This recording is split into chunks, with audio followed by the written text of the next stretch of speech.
बिस्मिल्लाहिर्रहमानिर्रहीम। अस्सलाम वालेकुम जी। आप देख रहे हैं ज़ाहरा अहमद किचन सीक्रेट्स और आज हम आपके किचन में बनाने जा रहे हैं बहुत ही मज़ेदार सा मार्बल केक। झटपट तैयार हो जाएगा, बगैर बीटर मशीन के हम इसको बनाएंगे और बेकरी से कई ज़्यादा टेस्टी और कई ज़्यादा साफ़ सुथरा जूसी स्पंजी हम केक बनाएंगे। तो उसके लिए हमने क्या करना है, सबसे पहले बिस्मिल्लाहिर्रहमानिर्रहीम 3 अंडे ले लिए। ठीक है जी। तो आपने केक बड़ा बनाना है, छोटा बनाना है, उस हिसाब से आप इसके इंग्रेडिएंट्स उतने डिवाइड करके कम ज़्यादा कर सकते हैं। ठीक है। तो 3 अंडे लिए हैं, 1/3 कप मैंने इसमें ऑयल का डाला है। आम जो स्टैंडर्ड चाय के लिए कप यूज़ होता है, मैं उसका माप ले रही हूँ और वो तकरीबन सब कप्स का जो है वो सेम होता है। ठीक है। 2/3 हमने इसमें चीनी ऐड किया है और अब हम इस मशीन को चला लेंगे 1 मिनट के लिए। ठीक है जी। 1 मिनट के लिए आप इसको ग्राइंड करना है। ग्राइंड करने के बाद इसको हम एक बाउल में डाल लेंगे। मैंने इसमें मैदा इसलिए डाल के मिक्स नहीं किया कि वो इसकी जो है वो दीवारों के साथ चिपक जाता है। सेकेंडली जो है वो बहुत थिक हो जाता है, उसको उतारना मुश्किल हो जाता है। ठीक है। तो आप चाहिए सारा प्रोसेस जो है वो जग में भी कर सकते हैं। इंशाल्लाह नेक्स्ट में किसी केक की रेसिपी बनाऊंगी तो सारा हम प्रोसेस जग में करेंगे। ठीक है। 1.5 कप इसमें डाला है मैदे का, 1.5 टीस्पून इसमें मैंने डाला है बेकिंग पाउडर की, 1.5 टीस्पून इसमें मैंने डाला है वनीला एसेंस। ठीक है। बेकिंग सोडा नहीं ऐड करना, बेकिंग पाउडर ऐड करना है। कुछ भी आप बेक कर रहे हैं तो उसमें हमेशा बेकिंग पाउडर जाएगा। एक फॉक ले, फॉक की मदद से हम इसकी मिक्सिंग कर लेंगे। ठीक है। मैंने मशीन का यूज़ इसलिए नहीं किया कि सबके पास मशीन यूज़ नहीं होती, इसलिए जो बेसिक चीज़ें हर घर में मौजूद होती हैं उसके साथ ही हम इसकी मिक्सिंग कर रहे हैं। 4 टेबल स्पून हमने दूध के ऐड किए हैं, 1 चुटकी हम इसमें ज़रदा रंग ऐड कर लेंगे। ठीक है।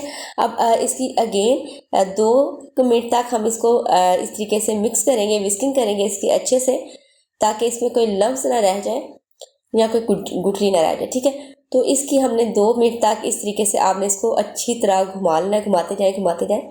ठीक है। तो जितना आपका बैटर ज़बरदस्त बनेगा, आपका केक भी उतना ही ज़बरदस्त तैयार होगा। तो ये इस हमारा जो है वो तकरीबन फाइनल हो चुका है। 2 मिनट हो चुके हैं हमें इसको मिक्स करते हुए। अब हम क्या करेंगे, हाफ को निकाल लेंगे, हाफ को उसके अंदर ही रहने देंगे। ठीक है। तो ये मैंने तकरीबन जो है ना वो हाफ निकाल लिया। ठीक है।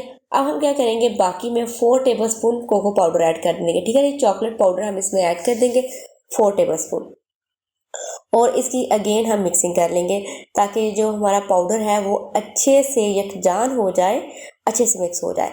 और आप जब बेकिंग करते हैं तो बेकिंग में आपको जितने इंग्रेडिएंट्स बताए जाते हैं आपने उतना ही उनका इस्तेमाल करना है। अगर आप उसको कम या ज़्यादा करते हैं तो उससे क्या होता है कि आपका वो परफेक्ट चीज़ नहीं बन पाती। ठीक है जी।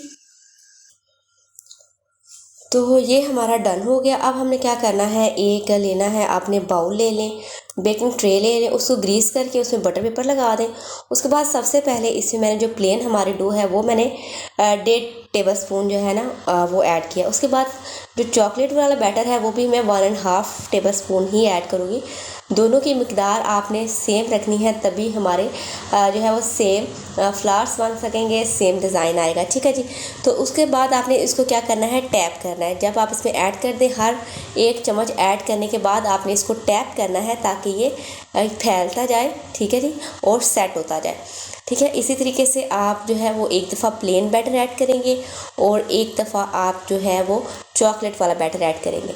बैटर की कंसिस्टेंसी आपकी एग्जैक्ट यही होनी चाहिए। अगर आपका बैटर ज़्यादा पतला होगा तो आपका ये केक एग्जैक्ट ऐसा नहीं बन पाएगा, उस पर फ्लावर बनाना मुश्किल हो जाएंगे और वो तकरीबन सारा चॉकलेट ही बन जाएगा, उसमें मार्बल्स शेड नहीं आएंगे। ठीक है जी। मार्बल डिज़ाइन नहीं आएगा।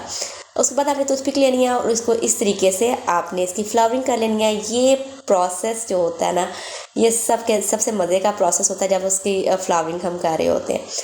तो तकरीबन हमने इसमें 16 जो है वो फ्लावर्स बनाए हैं। इसकी पैटर्न्स जो है वो 16 पैटर्न्स बनेंगे। ठीक है जी। ठीक है। पहले आपने 4 करना है, फिर उसका हाफ करना है, फिर उसका हाफ करते करना है। तो ये देख सकते हैं कितना ज़बरदस्त हमारा जो है वो फ्लावर बन गया। अब हमने क्या करना है कि एक पैन लेना है, पतीला लेना है, उसमें आपने रख लेना है स्टैंड और उसके ऊपर आपने केक जो अपना बैटर रेडी किया वो रख देना है। इसको आपने 40 मिनट के लिए लो टू मीडियम फ्लेम पे रखना है। ठीक है जी। तो उसके बाद आप इसमें टूथपिक इंसर्ट करके चेक कर लें कि ये कच्चा है। अगर आपको लगता है ये कच्चा है तो इसको 5 से 6 मिनट और कुक कर लें। तो ये हमारा केक बहुत ज़बरदस्त कुक हो चुका है अंदर तक और ऊपर से भी। तो अभी इसको हम कर लेंगे, इसको बाहर निकालेंगे। तो इस तरह साइड से पहले आपने छुरी की मदद से उसकी साइड्स को अलग कर लेना है। नीचे हमने लगाया था इसके बटर पेपर, तो ये नीचे से चिपकेगा नहीं। और चैनल पर नहीं है तो चैनल को जल्दी से सब्सक्राइब कर दीजिए, इससे हमें मोटिवेशन मिलती है, हमारी हौसला अफजाई होती है। अल्लाह पाक आपको इसका अजर अज़ीम दे, आमीन। तो ये देखें जी, हमने केक अपना निकाल लिया है बाहर। अब इसको बहुत ज़्यादा गर्म है, तो इसको क्या करूँगी मैं, जो है इसका रैप उतार लूँगी जो हमने बटर पेपर लगाया था नीचे। ये ठीक है जी, ये देख सकते हैं नीचे से भी माशाल्लाह कितना खूबसूरत कुक हुआ है, और ऊपर से भी माशाल्लाह सुभान अल्लाह कितना ज़बरदस्त इसका जो है वो कलर आया है, और कितना ज़बरदस्त ये लग रहा है। तो अभी मैं आपको कट करके दिखाती हूँ इसके अंदर का जो क्या हालात है, इसके क्या लुक है अंदर पे। तो ये देख सकते हैं, देखते हैं माशाल्लाह कितने ज़बरदस्त इसके मार्बल्स बने हैं। तो वीडियो अच्छी लगी हो तो जल्दी से आपने इसको लाइक करना है। इस केक को आप चाय के साथ सर्व करें, मेहमान आए हैं तो झटपट ये तैयार कर लें आप उनके आने से पहले, यूनिक सा केक। तो चैनल पे नहीं है, जल्दी से चैनल को सब्सक्राइब कीजिए, फ्रेंड्स एंड फैमिली के साथ शेयर कीजिए। इंशाल्लाह नेक्स्ट वीडियो में हाजिर होंगे एक नई रेसिपी के साथ। तब तक रखिएगा अपना ढेर सारा याद, और मुझे रखिएगा दुआ में याद। अल्लाह हाफिज़।